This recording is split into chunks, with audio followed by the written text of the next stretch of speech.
Assalamualaikum warahmatullahi wabarakatuh, Buya. Waalaikumsalam warahmatullahi wabarakatuh. Maaf Buya, izin bertanya. Bagaimana cara menasihati teman kami yang sedang mengalami depresi sekarang ini?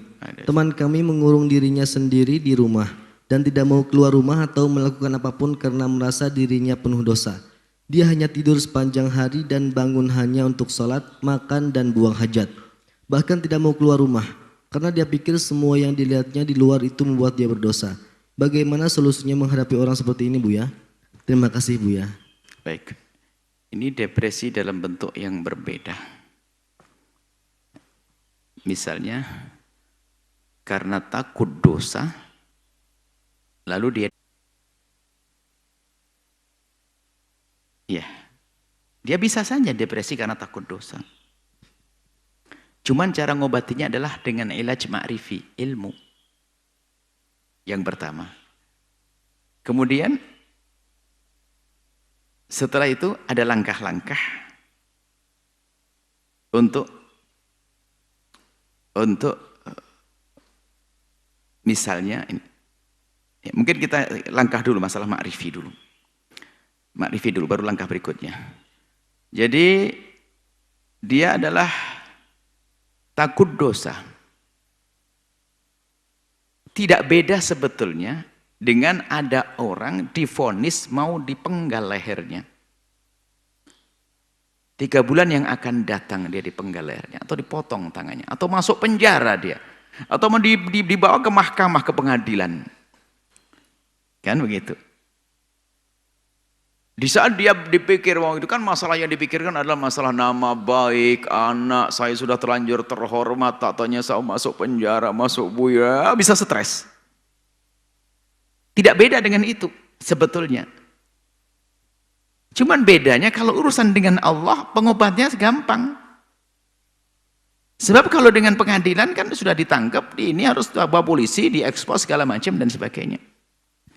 Nah ini, makanya kalau ada orang merasa berdosa kalau sampai pengen bunuh diri sampai putus asa, berarti yang lemah nanti ada yang perlu dikuatkan adalah sisi pengetahuannya. Kalau seandainya ada orang yang depresi berat karena dia akan divonis masuk penjara, dia stres, obatnya yang paling gampang adalah apa? Tiba-tiba mahkamah mengatakan, Anda bebas. Plong dia. Biarpun setelah itu dia harus waspada karena sudah terluka itu otak mentalnya. Lah bagaimana dengan Allah? Sampaikan kepada yang bersangkutan. Allah kan Maha Pengampun. Bukan keputusan mahkamah, Allah sudah berjanji. Kalau ada yang minta ampun serius, akan Allah ampuni sebesar apapun dosamu. Lah ini boleh difahamkan. Jadi kita urusan dengan Allah bukan seperti urusan dengan manusia. Manusia bisa menyimpan dendam. Sehingga minta maaf kita tidak dimaafkan bisa saja, tapi dengan Allah tidak. Sebesar apapun dulu melakukan dosa yang menyekutukan Allah dan sebagainya, lalu dia tobat masuk Islam. Islam yujubu ma qablah. Allah tidak hukum semuanya. Hatta ibu mana inad dzambi. Bertobat dari dosa seperti tidak pernah punya dosa. Jadi, yang depresi karena takut dosa itu karena kurang pemahaman bahwasanya dosa yang sudah banyak dosa, ya kan? Yang banyak dosa, pengampunan kepada Allah sangat mudah, memperbanyak istighfar, menyesali segala kesalahan dan dosa. Adapun takut dosa itu ada hubungannya dengan penyesalan ini. Takut dosa boleh. Takut dosa itu boleh dan harus orang takut dosa orang beriman. Tapi bukan berarti di saat kita takut dosa lalu kita tidak berurusan dengan manusia lalu menjadikan kita ini adalah menjadi depresi tadi. Saya kalau keluar nanti lihat yang haram dan sebagainya. Baik. Berarti yang perlu dihindari hanya haramnya saja, bukan keluarnya. Tapi rasa takutnya kepada yang haram ini, orang takut kepada haram itu akan menghindar. Menghindar, harus begitu namanya takut kepada keharaman. Dan menghindar itu adalah dengan hati dan dengan ilmu. Hati bahasanya ada hukuman di hadapan Allah. Yakin ada hukuman kalau sampai ini hukuman besar dari Allah. Dengan ilmu, caranya bagaimana? Ada orang berkata, saya tidak mau ke masjid. Kenapa? Kalau ke masjid aku melihat aurat. Daripada dosa, mending saya nggak ke masjid. Lah ini kan salah. Setan berhasil menghalangi dia ke masjid. Akan tapi katakan pada orang, pergilah ke masjid, kalau ada aurat kebuka, jangan dilihat. Dengan cara pandai mungkin. Kalau orangnya di kanan, kita bilang ke kiri. Atau sambil jalan, assalamualaikum tanpa melihat. Jihad, dapat pahala 2. Karena punya ilmu dia. Tetap keluar masjid, dapat pahala, sehingga dia menjadi terbiasa menghindar dari kemaksiatan. Seperti itu. Nah, ini adalah ilmu yang perlu difahamkan, bahwasanya Allah Maha Pengampun. Jangan sampai terpuruk dengan dosa lalu menjadi orang yang putus asa seolah-olah tidak akan mengampuninya. Kemudian setelah itu justru tidak boleh terus dekem di kamar, itu akan menjadi semakin terpuruk. Dia harus membuat satu suasana yang berbeda. Membuat suasana yang berbeda agar kering itu koreng. Suasana berbeda. Keluar dengan kawan, dengan ini dan sebagainya ya. Jangan sampai terus terpuruk di tempat tersebut.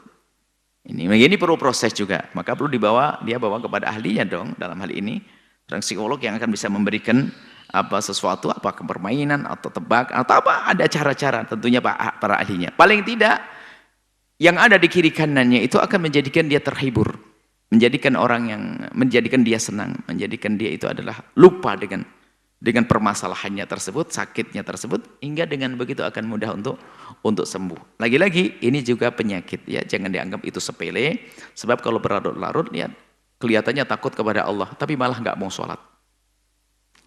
Atau malah putus asa. Karena apa? Dosaku teramat besar. Lihat, kan rugi nanti. Lalu tidak sholat, tidak ini, na'udzubillah. Itu sudah tingkat tinggi, nah, akhirnya tingkat meninggalkan, melakukan keharaman, dosa gede, dan itu adalah dosa besar di hadapan Allah Subhanahu wa taala. Bahwasanya kami ingatkan bahwasanya orang yang punya masalah semacam itu masih bisa sembuh asalkan dia mau berusaha untuk mengobatinya, dan Allah Maha Kasih.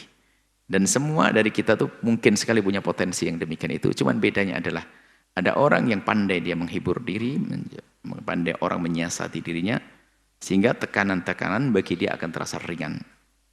Ada orang yang sangat lemah, ada tekanan sedikit menjadi terasa, tapi apapun bentuknya kita tidak boleh menyerah. Siapa yang sakit harus berobat. Kalau tidak, bunuh diri. Bukan bunuh dirinya ini, membiarkan penyakit sampai ngerogoti kita hingga mati, maka itu bunuh diri. Maka ulama membahas hukum berobat bagaimana. Apakah bertentangan dengan tawakal? Kalau dia tidak berobat akan mati, maka berobat wajib. Yang tidak berobat adalah termasuk bunuh diri. Dosa gede. Makanya yang punya penyakit depresi sekalipun, kalau tidak berusaha untuk berobati, itu adalah dosanya membiarkan penyakit. Kami ingatkan, Anda bisa sembuh. Semuanya Anda bisa sembuh, dan berpikirlah untuk sembuh. Berusaha untuk sembuh. Cari obat untuk sembuh. Karena apa? Itu penyakit. Nggak boleh Anda biarkan sampai na'udzubillah bisa melakukan sesuatu dosa gede, membunuh atau bunuh diri dan seterusnya. Itu adalah nanti akhirnya di saat tidak diobati sampai di situ. Tapi kalau diobati normal, sehat seperti yang lainnya. Maka jangan biarkan hal yang demikian ini. Wallahu a'lam bishawab.